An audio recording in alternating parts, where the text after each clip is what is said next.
The subject of this month's meeting is out-of-body travel.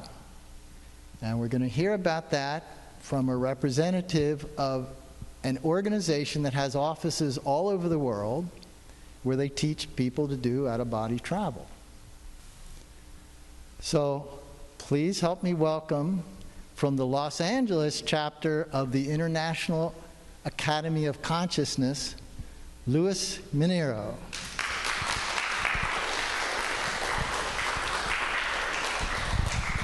Thank you, David.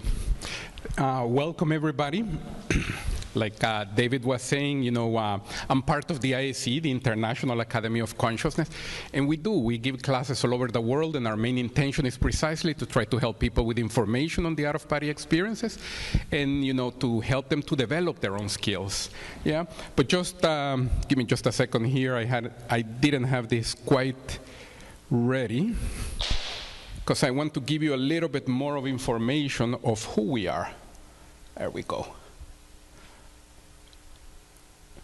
Okay, so just, a minute or two so that you know a little bit more about, where this information comes from and where this research comes from.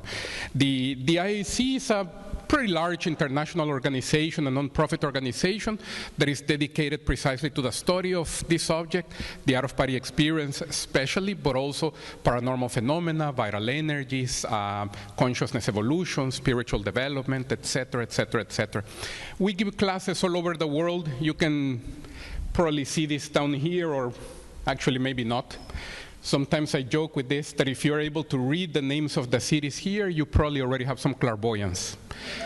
I don't know who picks the colors at the home office, but even looking at it in the computer, I'm unable to read them. So, but basically what it says here, just because I know it from memory: Australia, Sydney, Iguazu Falls in Brazil, Frankfurt in Germany, Rotterdam, the Netherlands, Milan, Mexico City, in Portugal, in these three cities, Barcelona and Madrid in Spain, London, the United Kingdom, and here in the US, Los Angeles, Miami, and New York. So these are the places where we have permanent offices, and we offer classes pretty regularly, pretty much every weekend. Aside from that, us as instructors, as researchers, we go to other cities to offer this on a more temporary basis. And this is the case of the San Francisco Bay Area, of Phoenix sometimes, in the East Coast of Philadelphia, of Boston, of Gainesville. In other corners of the world, in Europe, is the case of Finland, of Switzerland, of Cyprus. In Asia, is the case of Hong Kong, of Tokyo, actually. So just this, more than anything, just to give you an idea of the size of the institution. I would say in the entire world, we must be about, between all my colleagues, between 300 to 500 researchers more dedicated to the study of all of these topics. Most of my colleagues, they are doctors, they are psychologists. This is certainly the groups that represent, the majority. But there are all kinds of scientists, physicists, chemists, biologists, sociologists, etc., etc.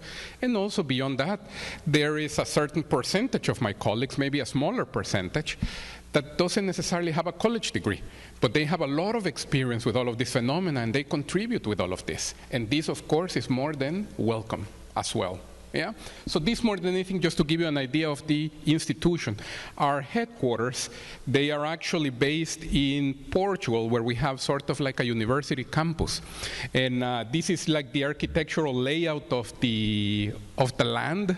This is not all, I guess. Actually, the land continues quite a bit down here and quite a bit down here. But aside from administrative buildings, that not all of it is fully built, maybe the most interesting thing for participants at the beginning are these, little white balls that you see here, that they are individual laboratories for producing different paranormal phenomena. David here was talking about evidential, experiences, right? So what happens is, in these individual laboratories, people go in, they produce a specific energetic phenomena or an out-of-body experience.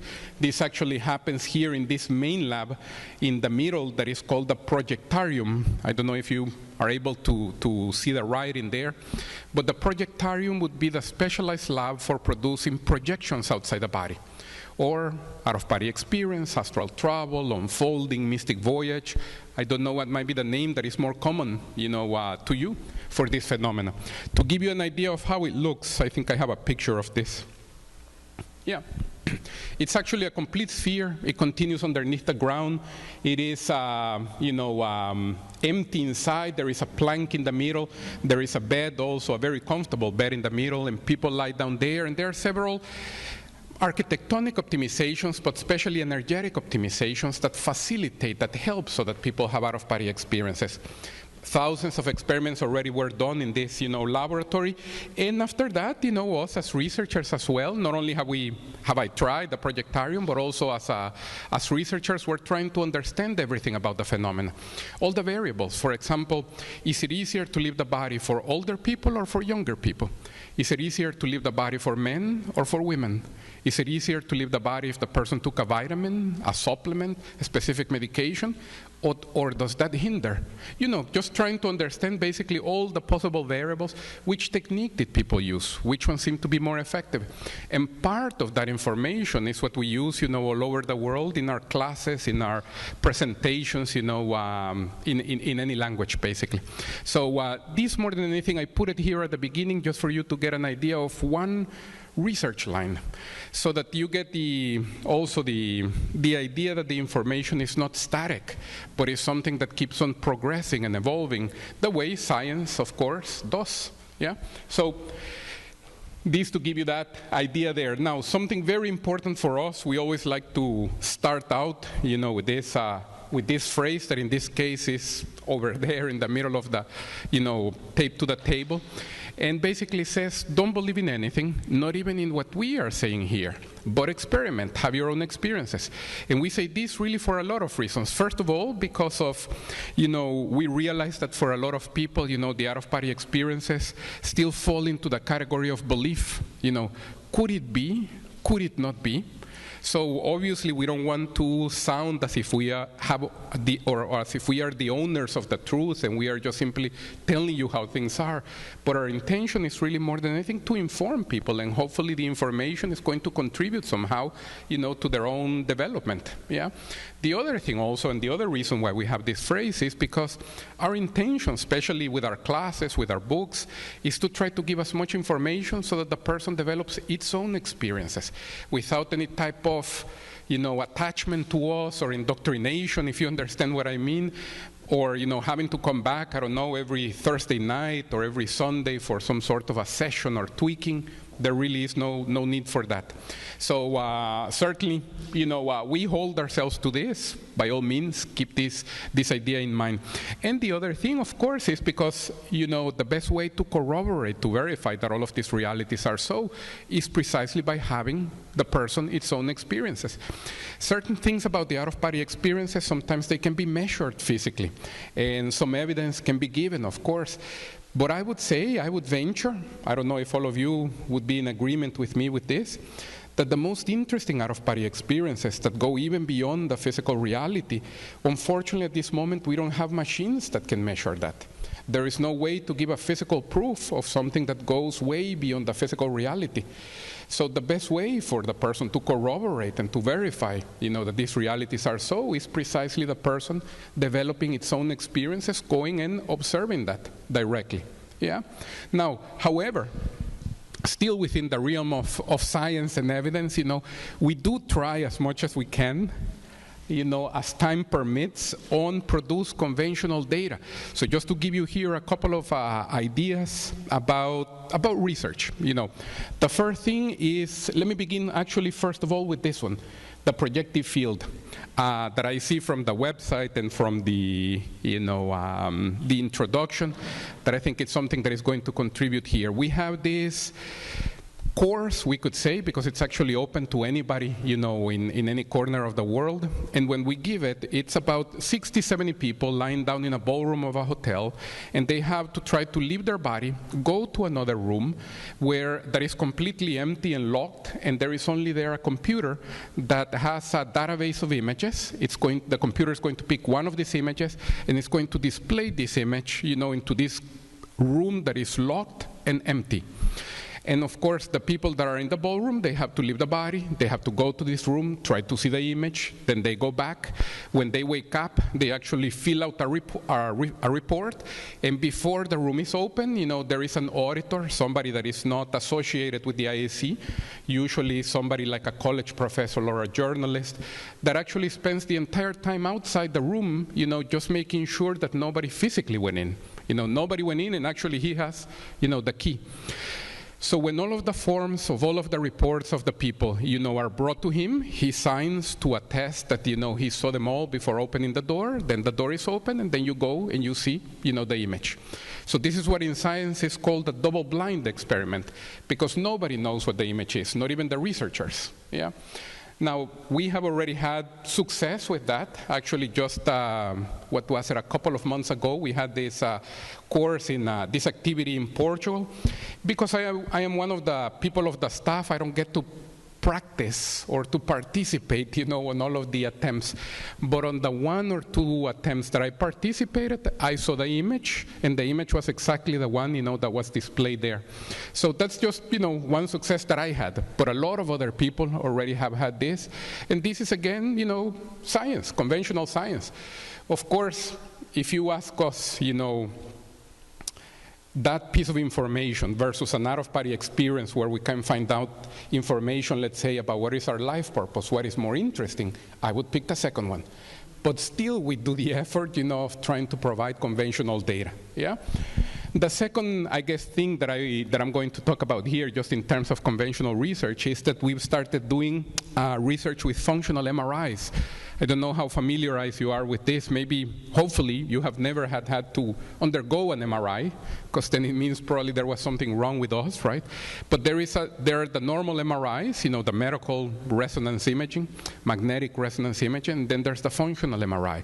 And the idea is in the functional MRI that they show the functioning of the physical body, to be able to see if this equipment is able to perceive the energy system that is responsible for helping us to have out-of-body experiences. And then we already did also, hundreds of experiments in functional MRIs, and you realize that there is, the machine is perceiving this substance, outside the head of the person. Something that, the technician, the doctor, actually, that was there, helping us, even had this reaction to for the first time, him seeing something outside, some functioning outside the physical body, which is, of course, physically is completely impossible. His reaction was, look, you guys broke my machine. This is just impossible. Now you're going to need a theoretical physicist to explain this. This is beyond the realm of medicine.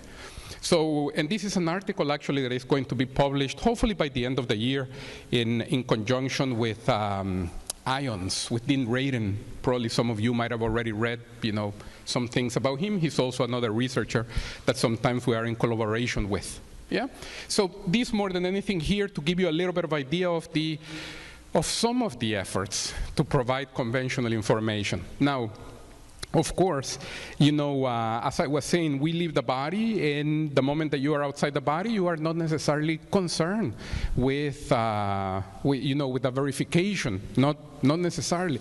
The moment that you are outside the body and you are aware, conscious, lucid, and you can think as clearly as you are right now, you try to use the out-of-body experience for personal gain, for the benefit of yourself, for understanding, other things. And this is really where the second study, I guess, let me see if I have this here. Well, that image will do, I guess. This is where the second study comes in. We basically focus on 2 main subjects. The first one is this small little pocketbook, as we joke, the textbook of projectiology, so the projections outside the body. How do you do it? What are the techniques? When you go out, what do you see? What are the dimensions? What are the characteristics of the so-called astral body, etc., etc., etc. So this is, one, not the easiest book to read. It's pretty technical and, but still available, no doubt. And the second one is, gotta be a little, go to the gym to, lift these books here.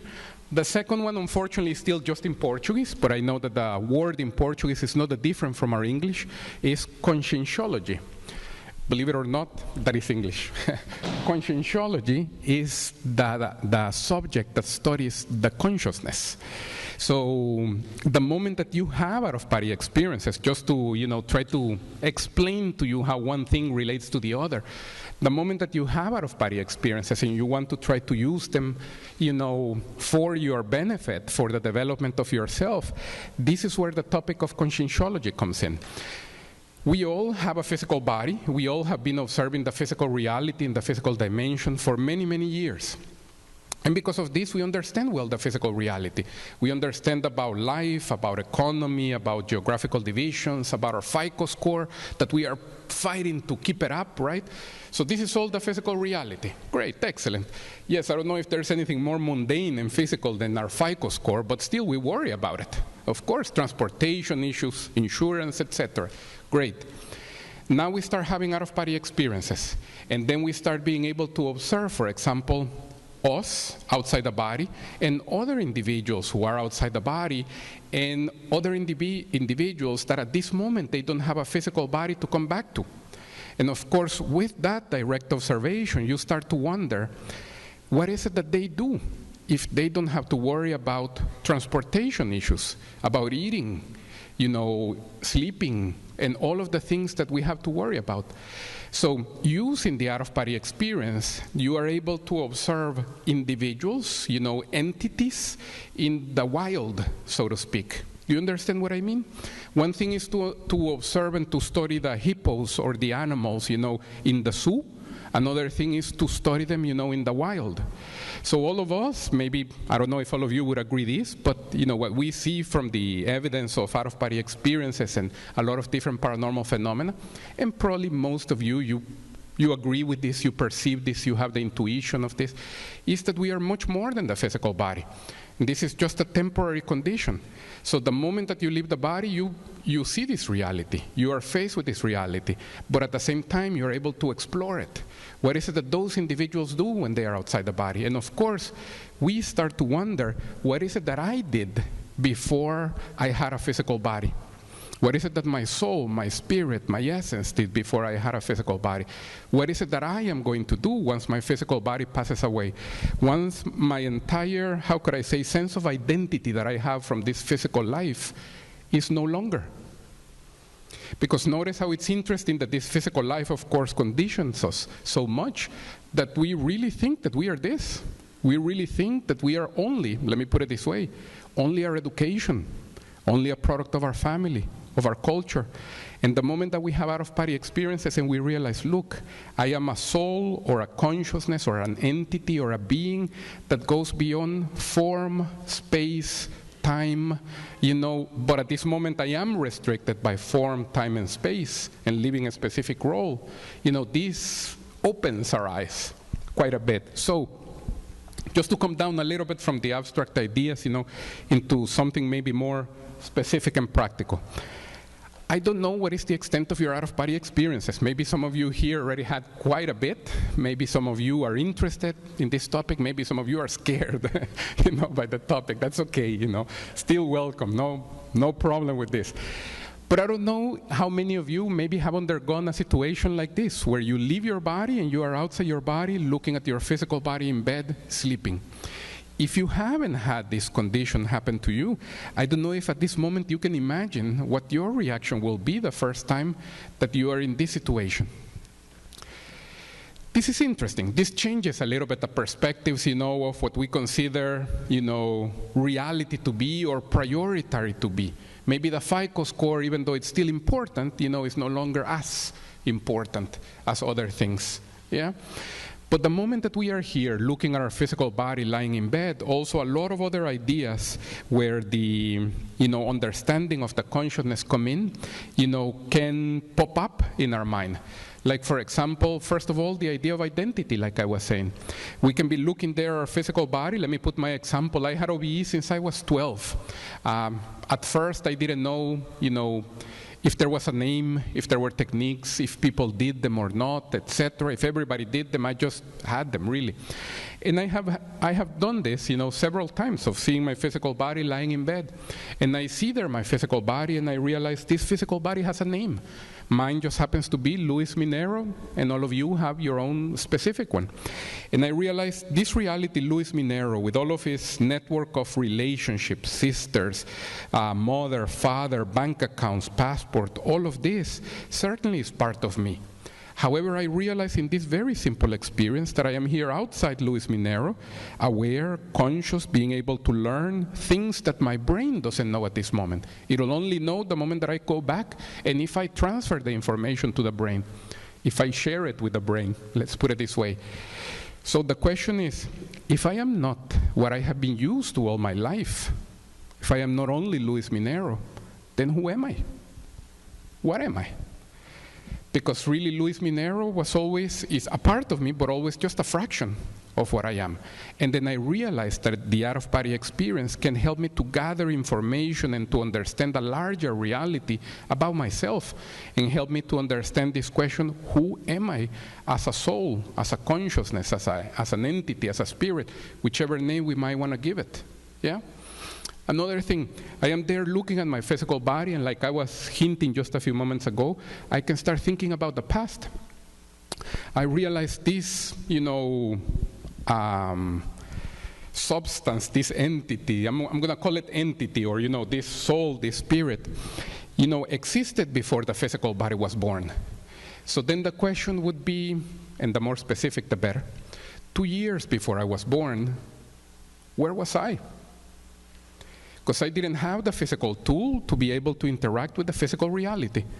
So I was somewhere in these astral planes, as people like to call them, or dimensions, or parallel worlds, or alternative planes of existences. I don't know, also us humans, how many names we have given, right, to these other realities. So I was there, but where specifically? And I realized that in an out-of-body experience, I can go, investigate a little bit and find, information that is going to help me to answer now another very old question of the philosophy. Where do I come from? Usually when somebody asks us where do we come from, we give them a physical reference. And this is probably what they want, of course. I usually say Florida. But if I were to say, I come from dimension X, I think that they wouldn't talk to me ever again. But this is not so much so as to tell other people, but it's more than anything for us to understand, ourselves better. And the same thing works towards the future. By the way, whenever this physical body deactivates, hopefully still in many, many decades from now, for all of us, we are going to be back in these realities. But I realized that in an out-of-body experience, I can go beforehand and have an understanding of where I am going to be, and then come back and continue living my life without necessarily any trauma or any hesitation, because of this moment, because of the transition of death, let's put it this way. So in this very simple, relatively simple experience, I realized I survived physical death. And another thing, maybe even more practical, let's put it this way. I am there looking at my physical body, and then I realize I am not the physical body. However, every day of my life, I am inside this physical body, wearing it and using it. And, it takes me around the entire human existence. And then the question is, why? If I am not a physical body, why do I have one? Could it be that there is a reason or a cause or an objective, or, sometimes people like to call this more popularly of a life purpose, a life mission. Could it be that there is such a thing? What I can tell you is, when we have out-of-body experiences, we find that there is a range of realities or dimensions where people intelligently, before being born, they are planning their main tasks in this life, or their main objectives, their main lessons in the case of some of them. And of course, we can go outside the body, have an understanding, gather information about what was my initial intention for deciding to come into this physical life in the first place. Yeah? But all of this, by the way, not because somebody's going to tell you what is, somebody's going to tell you the story, but all of this because now you have the ability, to do it. Of course, where is it? Here, right? So that is the objective. But I was giving this example more than anything to try to understand better conscientiology. So the process of, the study of the soul, the study of the consciousness, the study of the essence through the out-of-body experiences. Yeah. And by the way, also maybe an interesting consideration to make here.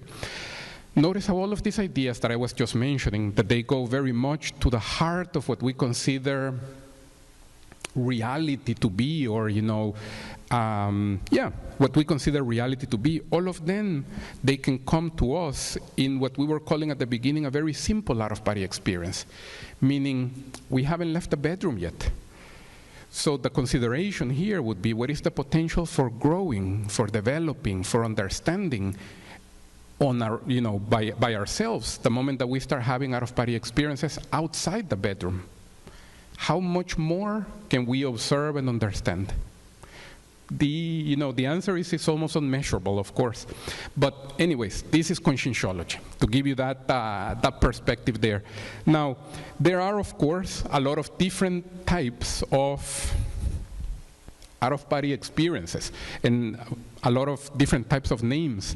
I would say probably the most common one, besides, the different types of names coming here to the bottom, the most common one is the first one, the spontaneous one. And probably several of you might have already had, some of these.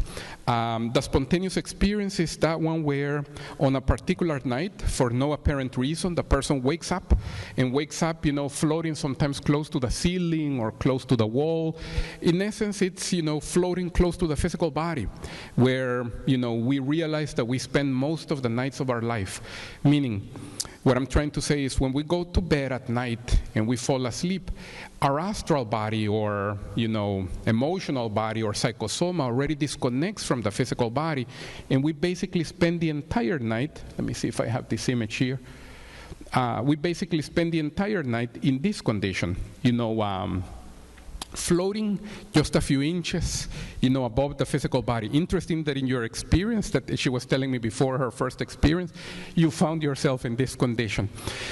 But, trying to be maybe a little bit more definitive with this, everybody leaves the body every night. This is what is observed, what is, the evidence.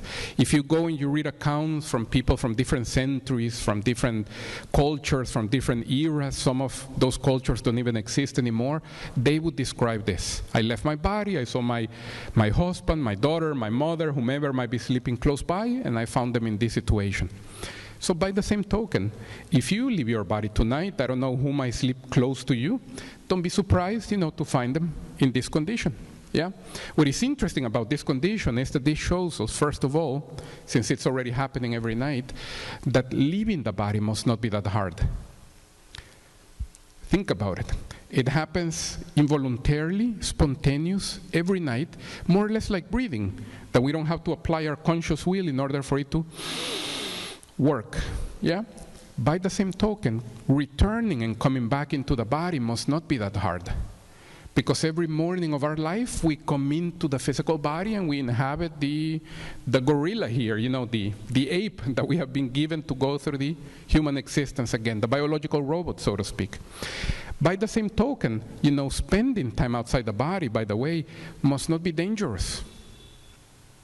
Let's think about this a little bit more. Think about how much time we have spent outside the body already. I'm not trying to say aware, conscious, being able to take advantage of it, but just simply floating above the body. So we sleep an average of 8 hours a day. I know that when we were babies, we used to sleep 14, 16, and with age, this starts to diminish quite a bit. But the average is about 8 hours in 24. So that's a third of the day, that's a third of the week, that's a third of life. So if we are 30, we have slept 10 years. If we are 45, we have slept 15. If we are 60, we have slept 20. My grandfather passed away with 96, so he slept 32 years of his life. This is a lot. This is an entire life, especially when we consider that it's made up of 24 hours. So during this entire time, we were floating above the body. Unaware, most of the times, even the ones that have out-of-body experiences normally don't spend most of their time aware. So unaware, unconscious, without realizing it, but outside. Yeah. So of course, this is time that we could use better, let's put it this way. But beyond that, we could also go back to the original question, how dangerous was that time? Probably, I think that you're going to agree with me that the moment or the time that we spend lying in bed sleeping is probably the safest time, during the course of our day. Just driving in a city as crazy as this one to come to this lecture, we were a lot more at risk, than years and years and years of sleeping. Yeah? So the question is, if leaving the body is relatively easy, coming back is relatively easy, and spending time is basically safe, what is it that we want to learn? What we want to learn more than anything is to develop the awareness, the consciousness outside the body. And this is something, how am I going to say, that has many facets, but one of the reasons why sometimes this is not more common, in society, really is no fault of ours. It has more than anything to do with classic Western education. We haven't been raised to value what happens during the night, but on the contrary, we have been raised to dismiss it to a certain extent. Let me see if I can give you a different perspective of this. I have read of a few, cultures in Australia, one or two in Africa, that when they wake up, the parents, when they are gathered in the morning to have the first meal of the morning, the parents are asking the kids, what did you do last night? Where did you go? How aware were you? And then, of course, they have certain rituals and techniques that they give the kids, so that the following night, hopefully they're going to apply them. But even if they don't, they know that they're going to be quizzed the following morning. And the next night, they should apply them, and the following morning, using our Western lingo, the behavior is positively reinforced. The next night, they try to stay more aware, more reinforcement, awareness, reinforcement, and they grow up in a completely different condition than us, or let me at least put it in this fashion, than me. I wish I would have had, this type of an education with regards to out-of-body experiences. Yeah, of course, our culture has a lot of other advantages. I'm not denying those, not at all. But because of this, what happens is, and because of the identification with the physical body, which is part of our classic Western education, when we go to bed, we have the tendency to want to sleep, to shut down, to go offline, so to speak. I don't know if you would even agree with me that in this big city life, when we lie down in bed, if 20 minutes already went by and we haven't fallen asleep, we are already worried. We are already thinking, I have to fall asleep because we know what's coming tomorrow. Yeah? So there is already this tendency. Let me see if I can give you a different example. When you leave the body, you can go outside the body, and your hand can go through anything that is physical, of course. But something that maybe some of you might have already experimented, or maybe not, is that you can go through anything that is physical, but you will not go across yourself, because it's almost as if you are the same density, and you won't necessarily go across somebody else. If two people leave the body, you can hug them, you can shake hands, and you're going to feel that there is substance there. Yeah. So I have a friend of mine that has done a lot more research on this. I have done this a few times. But this friend of mine has done a lot more research on this. He, left his body. His older brother was sleeping in this condition, disconnected from his physical body. And he tried for many months and years to wake him up outside the body. Yeah? Now, so he would go and try to grab like the shoulders of the astral body of the brother to try to wake them up and everything. And, when you try this, really 99% of the cases, nothing happens. The person doesn't even move. But on 1% of the cases that he was mentioning, sometimes his brother would open his eyes, he would look at him, and he would say, it's you, let me sleep. Then immediately he would go back to sleep, and then he wouldn't wake up at all again, which shows the intention of the person. Yeah? Why am I saying this? Because this hopefully can help in this regard. Sometimes disconnecting the body is not the hardest thing, or not the most, the most difficult thing. The most important thing is being able to keep the awareness. And this has to do with an internal ability of ours to necessarily disconnect. Sometimes somebody else might produce it on you, or a machine might produce it on you, but it doesn't mean that you're going to be able to keep it. So you can ride a bicycle with training wheels, and you can go very far.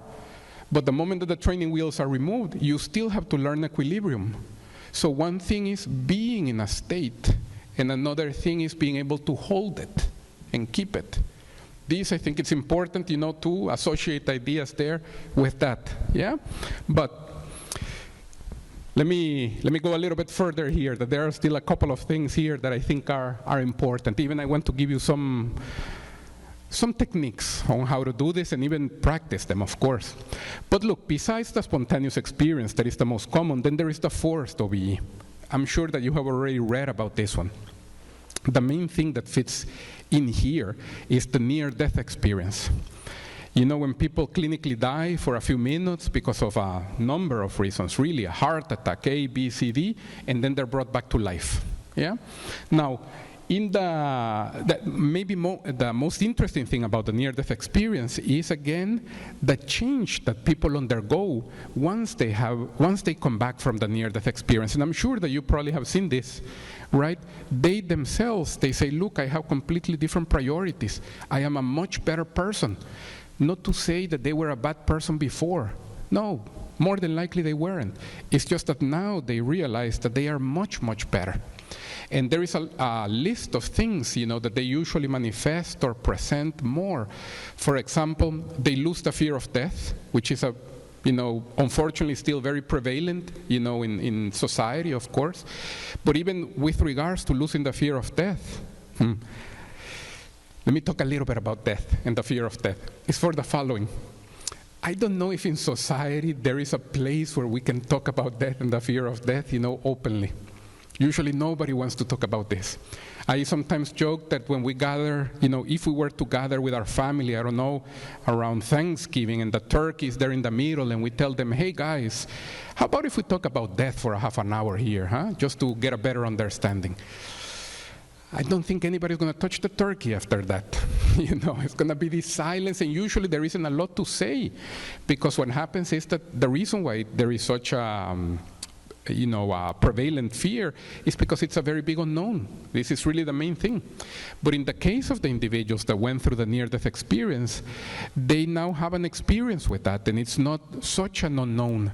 They know much better, I will continue, or I can exist beyond my physical body, after I pass away.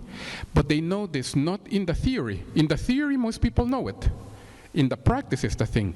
Because, see if you can appreciate here the difference. Most people in the world, I would say, believe, accept, have an understanding that they will continue existing after they pass away. No doubt. But these same people who believe very strongly are afraid of death. So it's not the theory that matters. It's the practice. It's the fact that the person already lived that. And then the individuals that undergo the near-death experience, they already, of course, observe that. They already live that. They relax with that in the practice and not just in the theory. Understanding concepts is something that we do very, very quickly.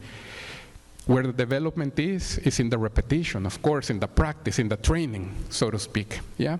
Now, what ends up happening is, and there is a line of psychology that explains this better, sometimes from the basic fear of death and of dying, we have small phobias, little fears, some insecurities, sometimes not so little, that originate from this basic fear.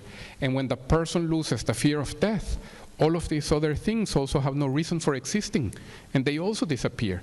And the end result for this individual is that they become a lot more open, spontaneous, grounded, stable, effective, more morally courageous, more authentic. And these are things that are very hard to measure, even in, how could I say, in a scientific sense. Do you understand what I mean? How do we measure authenticity in somebody? It's not that simple, right? However, the person realizes, I am a lot more effective in my life and in everything that I do from this moment onwards. And that has a very real effect on the person, yeah?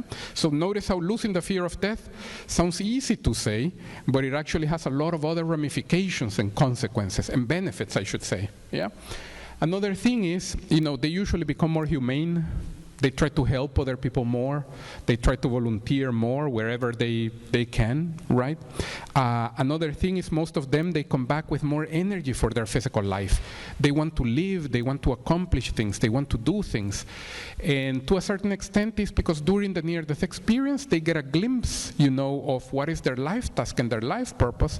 And of course, they come back, with a greater sense of direction to try to, implement that. And that also is to their benefit. Naturally, yeah? Now, also more or less doing the same consideration. If all of these, how could I say, benefits, positive consequences come to the person with this one experience, only one, sometimes traumatic, sometimes not ideal, and not desired, the near-death experience, we could also consider here, what would be the results of 10 years of out-of-body experiences. For us, for our own understanding, for our own development. Again, the results, the benefits are basically unmeasurable. Yeah. Now, I promise neither in our books, nor in our classes, nor here are we going to try any forced out-of-body experiences. They're all going to be the third kind, okay? The provoked at will. Now, this one here, by the way, is the least common of the three. This is something that, of course, we're trying to change, and we see that a lot of people are also there, working towards that effort. Now, even trying to explain a little bit the mechanism of the OBE so that we can get here even to a technique here. This room is so big. Now, you can see here in this image all of these connections between the two bodies, all of these energy connections. These energy connections basically hold, or are a very big key towards learning the control of the disconnection, in terms of having out-of-body experiences. If those energies are a little bit more rigid, more unflexible, more out of shape, then it is harder for the person to disconnect from its body. But if those energies are a little bit more flexible, more in good shape, more free-flowing, so to speak, then it becomes easier for the person to disconnect. Yeah. Now, we know that even though a lot of people have out-of-body experiences, the majority of the society doesn't. So it means that most people, in most of their nights, they have their energies a little bit more rigid, more stuck. And the question would be why? Because the answer is precisely what helps us, to start to control this. The answer is not different from the one that I was giving before. It has to do with classic Western education. It's unfortunately something that is not taught, to people. And think about it. How many co-workers do you have, from work? How many relatives do we know that they exercise their energetic system? Maybe we know some, right? But we realize that it's a very small minority. And it's no fault of theirs. It's just simply lack of information, unfortunately.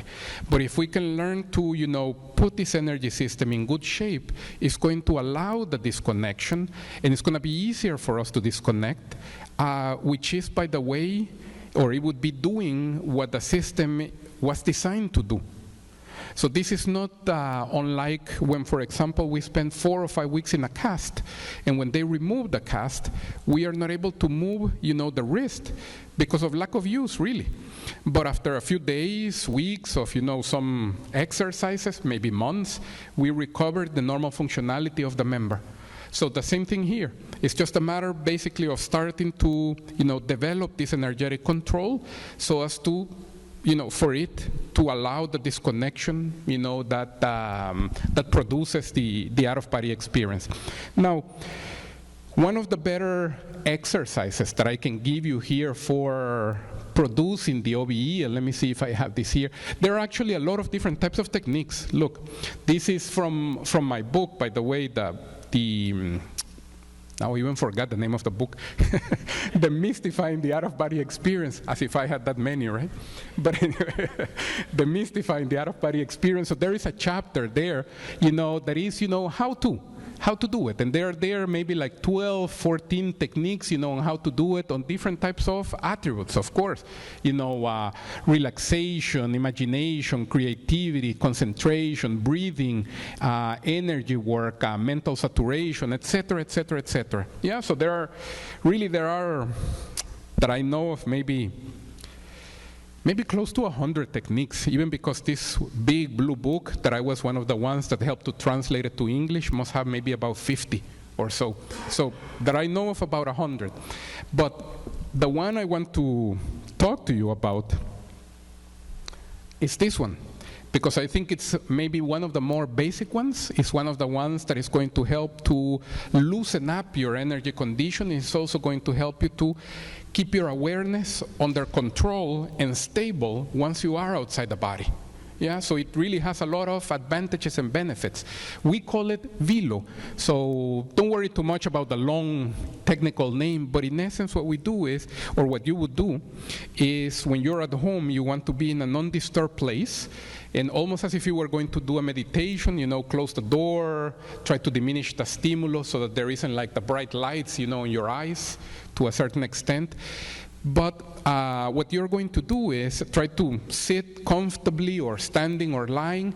We're going to start to move our energy from inside our body, from our head running downwards towards our feet, from our feet towards our head, towards our feet, towards our head, towards our feet. And as we start to control this better and better and better, we're going to start to accelerate this, and increase the speed of this, and we try to reach a resonance condition that is called of the vibrational state. Probably, if you have already read about out-of-body experiences, you have seen that a lot of people describe these strange vibrations in their mind just before having an out-of-body experience. So this exercise here induces the vibrations that in turn induce the out-of-body experience. Yeah? The theory, in essence, is not that difficult, and usually the theory is not. The key of this is in the repetition, in the practice. Yeah? How long does it take, to explain to somebody how to drive? 1 minute, 30 seconds maybe. But how long does it actually take them to learn how to drive? Couple of weeks, after a month, they're still running over the curb, right? Over the neighbor's flowers and different things. So really the key is in the repetition. Like anything in life, the 5th time that we're doing something, we're better than the first time. And the 100th time that we're doing something, we're better than the 5th time, naturally. So we're going to practice this in a moment. For sure, I want to, dedicate some time here to do the exercise there. Okay. Let me just see if just finishing here with a couple of things. Once we start having out-of-body experiences, of course, we can have all kinds of experiences. The astral body can go through physical things, of course. There are a lot of different characteristics outside the body compared to the physical reality. Time and space start to blend a little bit. We can reach, far away places in a very short time, and sometimes we don't even need to reach them.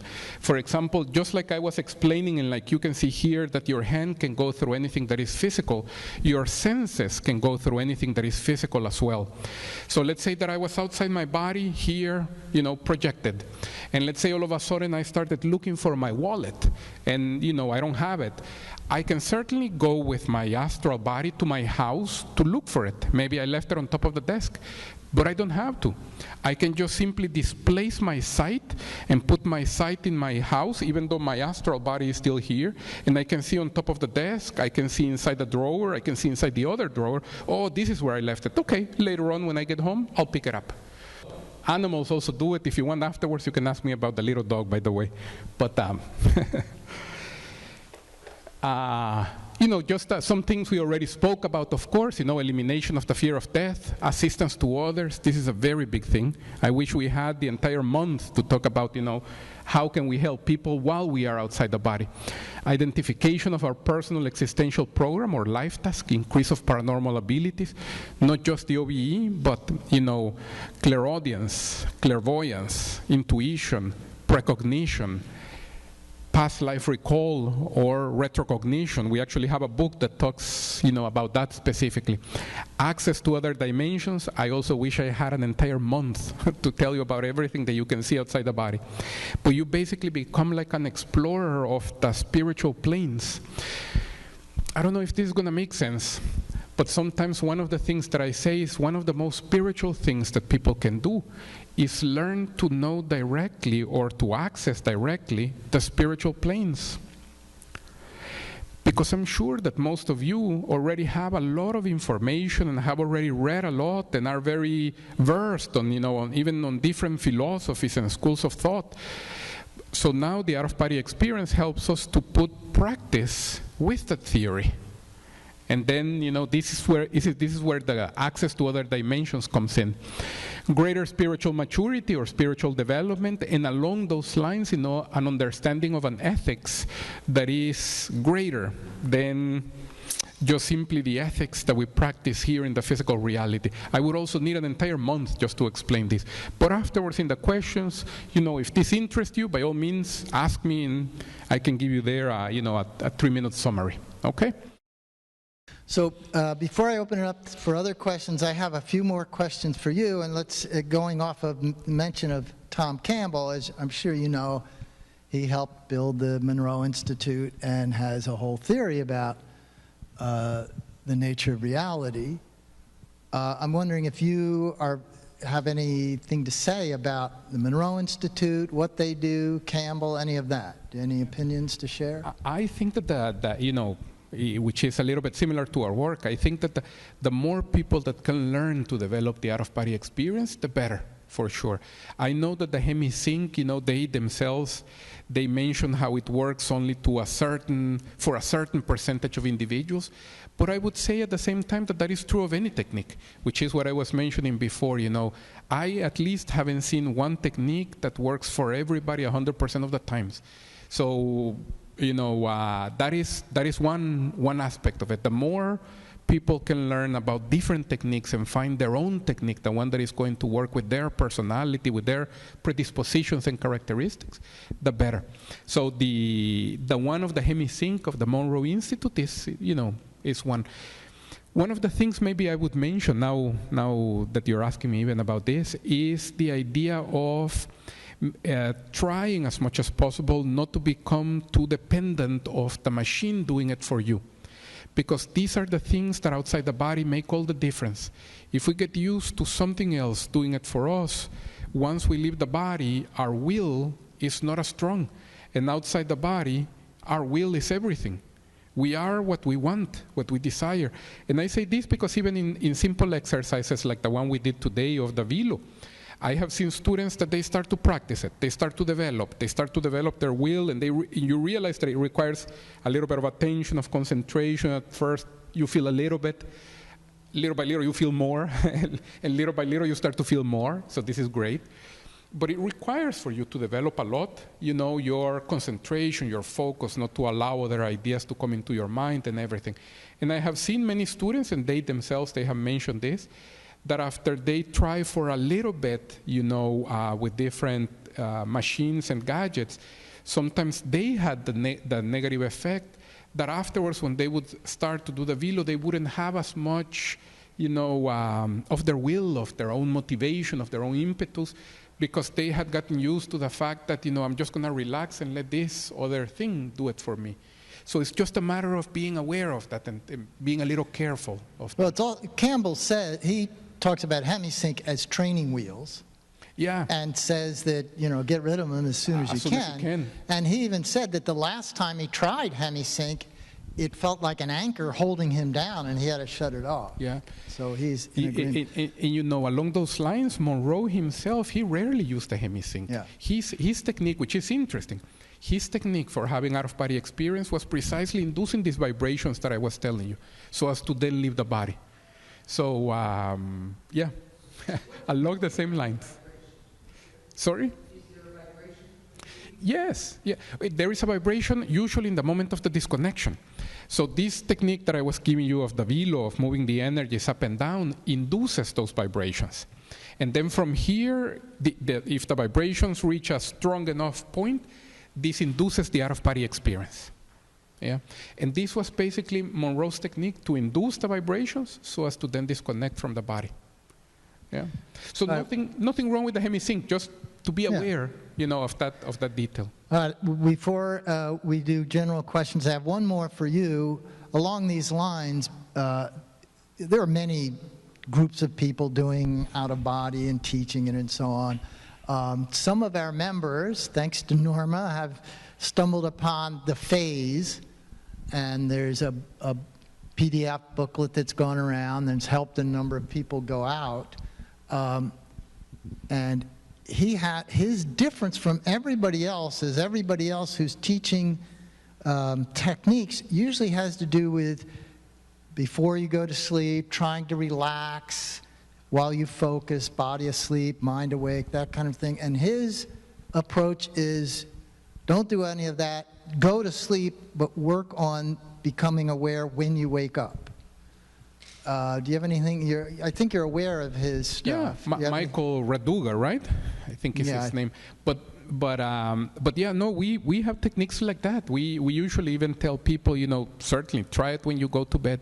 But sometimes it works better once you have already rested for some hours in the night or even the entire night, because the brain is sharper, the concentration, the focus, everything will be easier. So I think that's something that can help. Okay. Yeah, waking. Even something that can help a lot, a very interesting routine is, to sleep the entire night, then you wake up and maybe go for a little walk, and then you come back and you relax and you try to do the out-of-body experience. I think that would be the best routine. It's just that I know that normally most of us, we don't have, a couple of hours in the morning to just stroll around, but really that can help quite a bit. Yeah. Okay, if you have a question, raise your hand. I'll bring the mic over to you. Otherwise, you won't be heard on the video, and we want to hear your question. Oh, you're holding it. Yeah. Go ahead, Raymond. What is the connection between out-of-body experience and remote viewing? Would you say one of them is advancement of a remote viewing, or like a next step or something? No, not necessarily. Not necessarily.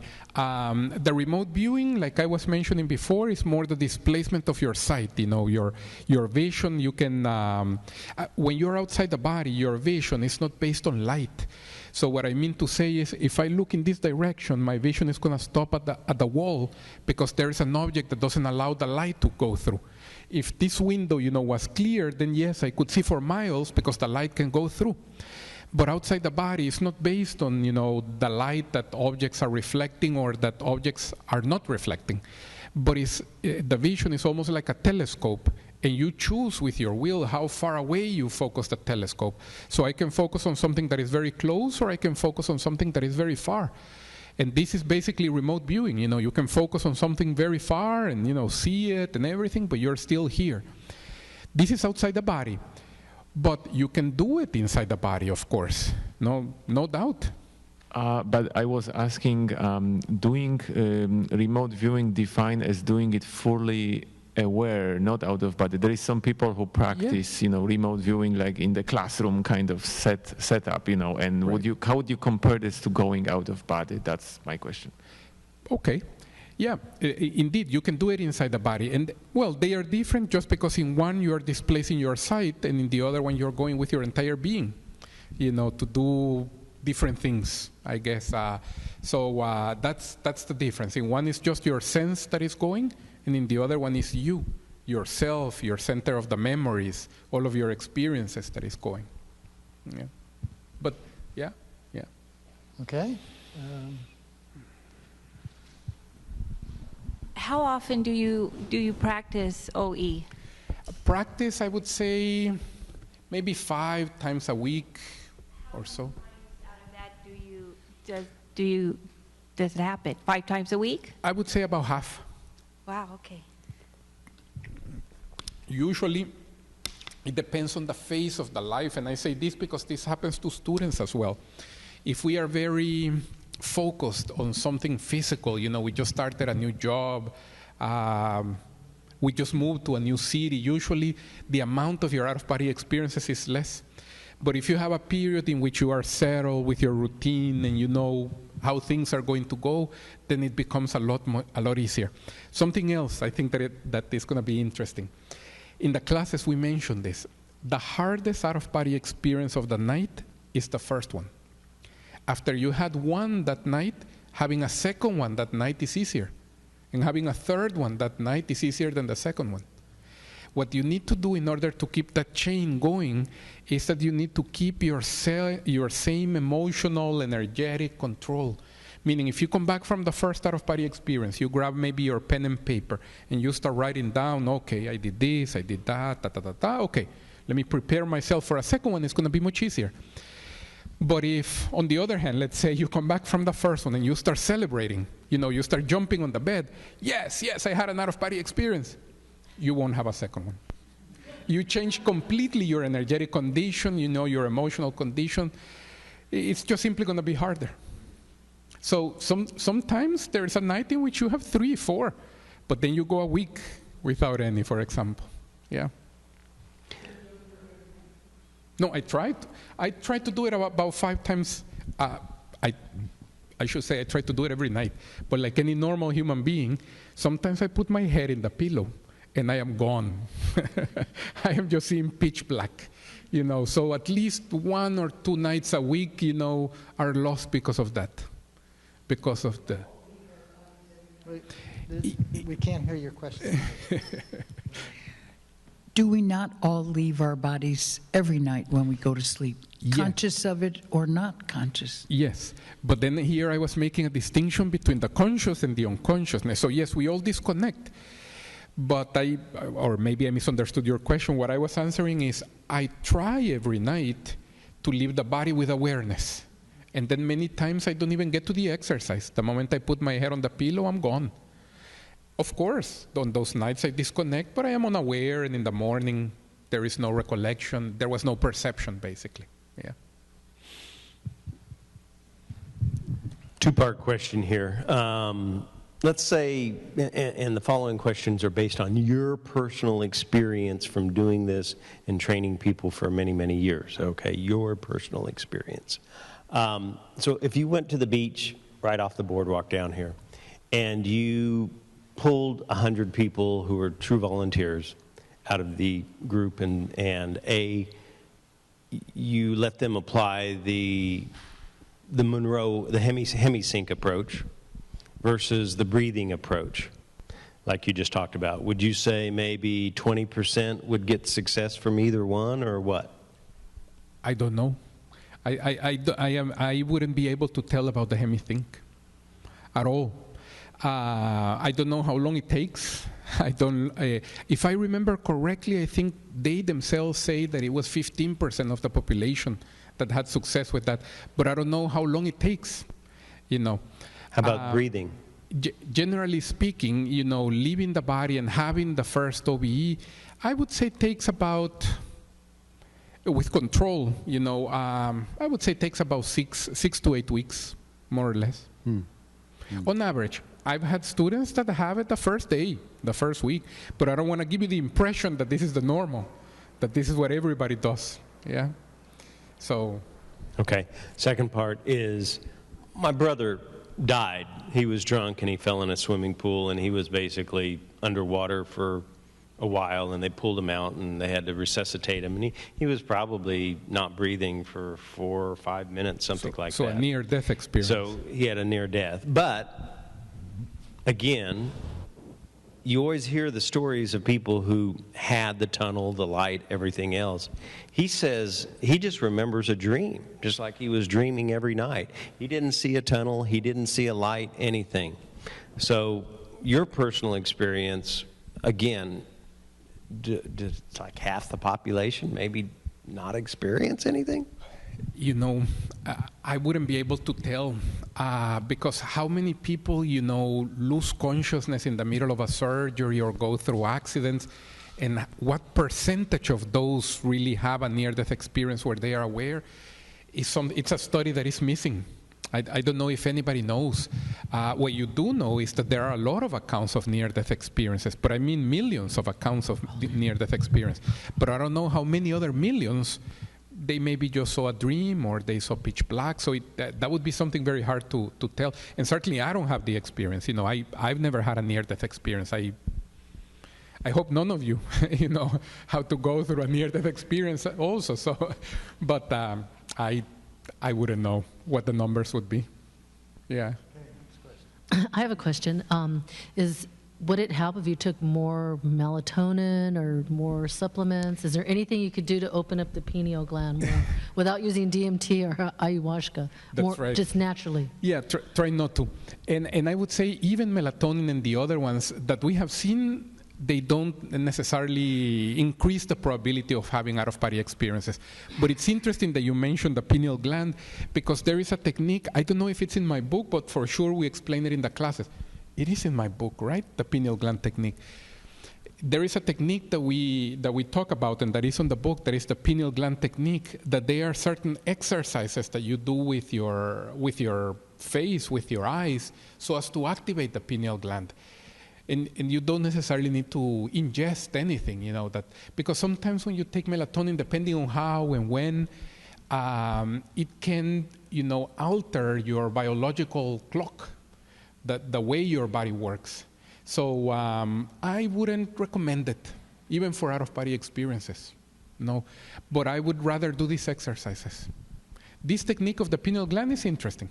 I don't know how many of the students maybe have tried it, but this is the type of technique. There are some techniques where you leave the body gradually. You feel that you're disconnecting, and you go out. Great, but it takes maybe 10, 20 minutes for the process to happen.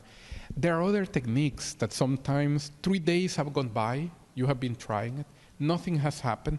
All of a sudden, usually with sounds around your ears, and probably several of you might have heard these sounds like a buzzing, like a zzz, or like a crack, crack, crack. You just pop outside the body, whoosh, and you're out. The pineal gland technique produces this more sudden disconnection. This is an interesting technique. Thank you. But she mentioned ayahuasca. And what is your opinion about the various drugs that some people don't take? use them? Don't use them at all. Yeah, you don't need them also. I recently had an out-of-body experience. I have a bad back, so I lie on the floor a lot. Have a mat. Yeah. And I remember sitting up, looking around my room, and thinking, "Man, I really need to clean this room." And then I looked back and I saw myself sleeping. I was thinking, how can I see if my eyes are closed? I saw my physical body touch my eyes to make sure they were closed, and they were. And when I turned around, I saw my granddaughter come into the room, and she yelled, "Nana," that's what she calls me, my great-granddaughter. Yeah. And at that instant, I jerked like I was falling. And I looked at her, and she was like looking over me. So I know I saw her come in the room. But it was confusing because I thought when you had an out-of-body, you didn't have any connection with your physical body. But I actually felt myself filling my eyes to make sure they were closed. Yeah. And I actually saw myself doing that. So that confused me for a while. I didn't understand how I could actually have the conscious mind and then the physical mind working at the same time. Yeah. When we are close to the physical body, we actually can have this that is called double perceptions, where you can feel with both bodies. Let me see if I can, since I keep referring to this is already from the classes, but let's see. Come on. No? All right, let me not be lazy. Oops. So when you are close to the physical body, you can perceive with both bodies. And this is the double perceptions. You can, use the, and there are many common sensations of disconnection. So this one that you're describing is this one down here, the double perceptions. And then you can be feeling with the physical body and also feeling with the astral body. But this usually happens when you're maybe like 5-10 feet away from the physical body. Usually after that, you are just in your astral body. You only have the sensation of your physical body lying in bed, and you can be, miles away. Yeah. What is also I was sitting up, so I was like still in my body, I guess, half in and half out. But it just, when I actually woke up physically, I was thinking, wow, that's really weird, because I felt myself touching my eyes, and I could see myself doing it at the same time. So that was kind of Those weird. are the double perceptions, exactly.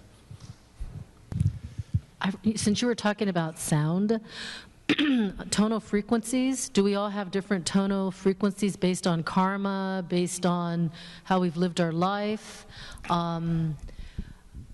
Also, intention and law of attraction. So if we raise our tonal frequency, do we attract more positive to us? Yeah. Or is there something we can do to, because I've noticed the last 2 years, I really have been attacked. Personally, financially, family. And I'm usually a very upbeat, spiritual type of person. And my thoughts are usually very positive and higher. Right. But it seems like I've been surrounded by a lot of lower elementary energy lately, the last 2 years. Right. We all have a certain quality to our energies, yes, depending on our thoughts, depending on our intention, depending on, the way we lived our life, the things that you were saying, all of that, certainly. We have a certain quality of our energies. And by the way, this is a little bit related to what I was describing here of cosmoethics. Let me see if I can go back here. This is just all from the classes, sorry, but it's just the order of the images, or related to the idea of cosmoethics, the degree of ethics that we have within us. Yeah, and this tune, helps us to tune in to certain dimensions and repels us from other dimensions, so to speak. What I mean to say is, sometimes, even because you are talking about attacks and things, sometimes people ask, look, can I leave the body and be attacked? Will I see, an unsavory character or, something like this? The answer is it is possible, but it's very unlikely. It is a lot easier to be attacked or to be mugged here in the physical dimension than outside the body. Outside the body is very rare. What happens is this, and to relate it to the other thing that you were asking, we have the tendency to tune in with people who have the similar level of ethics of us when you are outside the body. Inside the body, we are all at the same level. I mean, good people and bad people are at the same level. But let me see if I can give you a very quick explanation of this. Look, think about the following. All of us, we have a certain idea of what is right and wrong inside of us, right? And we have it, and we live by it. And we, obviously, everybody thinks that they are doing the best they can, with this. And this is okay. But I guess what I'm trying to show you is, when we compare what we consider to be right and wrong with our parents, we realize that there are small differences. They have slightly different ideas of what is right and wrong. And when we compare this with our kids, there are also differences. They have different ideas of what is right and wrong. And human nature, right? Each one of us wants to think, I am right. My father, no. My son, no. But of course, they're thinking the same thing. They're thinking, I am right. My father, no. My grandfather, less. But the grandfather is thinking exactly the same thing. I am right. My son, more or less. My grandson, come on, pull up those pants, first of all. I don't know what they're thinking. I would tell them the same thing, to pull up the pants, first of all. But anyways, what I'm trying to show you here is, what are these differences telling us? Why are there these differences? And first of all, the human nature is to think that we are all absolutely correct, which eventually we realize, of course not. But the second thing is that these differences are showing us that what we consider to be right or wrong naturally is very influenced by this life, by the decade we grew up in, by the country we grew up in, by the culture we were raised. And what is interesting is that when you leave the body and, for example, you meet spirit guides and consciousness like this, you realize that they are not influenced by one country or one language or the Western Hemisphere or one planet, but their ethical criteria are a lot more universal, more cosmic. This is where the word cosmoethics comes in. But each one of us has a degree of cosmoethics that is greater or, lesser. So the reason why we don't bump into unsavory characters is the following. Think about a common thief, okay? I know that we can think of people that are much worse than just simply a thief. I know you can, I know I can, but we don't need to go there, okay? Just think about a common thief. Think about the fact that this person thinks, the way they think and the way they live their life is, in order for me to get ahead, I need to steal things from other people.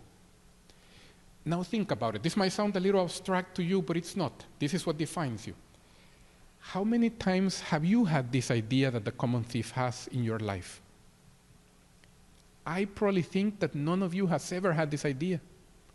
This is what differentiates you so much from the dimension of common thieves outside the body. This is why it's so hard outside the body to find them, to bump into them. Do you understand what I mean? But inside the body, everybody's at the same level. The real danger is really inside the body. Outside the body, the things is a lot simpler, a lot easier. You know, when I moved to Los Angeles, I give this example, that my car was broken into 3 times in the first year. And in good places, by the way. One time was here in Santa Monica, the other time was in Westwood, and then in the area of Los Feliz, you know. So they're good areas. And I give that example because that type of invasion of my things or invasion of my privacy outside the body never happened to me, ever. But inside the body is a little bit more common. Yeah. Now, what I would say is, you know, generally speaking, I know that we are, you know, we are good people trying to do the best we can and everything. But somewhere, somehow, and this only you can tell, you came into contact or you went into something that didn't have the most ethical of energies. And then you connected to that, and you opened a little bit the door to some of these things. You know some things that sometimes can create this, and I'm not saying that necessarily is your case, but I'm saying this so that hopefully all of us, maybe we can be a little bit vaccinated against this. Sometimes the drug environments. The person wants to leave the body and goes to do ayahuasca or things like that. Sometimes those environments that are a little bit more underground can open the door a little bit, and the person starts to receive a lot of energetic counterflow and attack from that. I'm not saying that necessarily is going to happen, but I'm saying these types of things that are a little bit more underground and subcultures, they can produce some things like that. But just to give you some ideas, I honestly don't know what is it that, you know, that came in contact with you, right? But the most constructive and the most productive thing, this exercise that I was giving of the Vilo, you also do it for energetic self-defense. If you become very good at it, you're going to see that you repel these energetic attacks. So exercise it, okay? Okay, Yeah. And we just have one more, and then we're gonna do one last thing after this, though. And you need to hold your mic up a little closer. Oh, okay. Last question. So when you mentioned everyone goes out of body on a nightly basis, what is it that is actually out of body? If you're not aware, and awareness is a part of your consciousness, would you say that it's kind of like closing your eyes and walking around, just you're shutting off a part of that, your senses? Because if you're not conscious, then what is out of body? Yeah, no, at that time. Yeah, you're right. What is leaving the body is the astral body. The astral body is the one that is disconnecting. But unfortunately, as you are pointing out correctly, the person is unaware. So it's almost as if the person is, I don't know if to say choosing, but let me use the word choosing for now, is choosing to be outside their body with their eyes closed.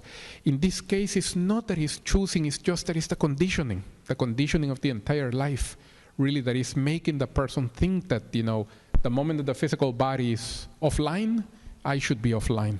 This is, you know, more than anything, the biggest thing. Yeah, but it's the astral body, the one that disconnects. Okay. Let us thank Luis Minero for our great presentation.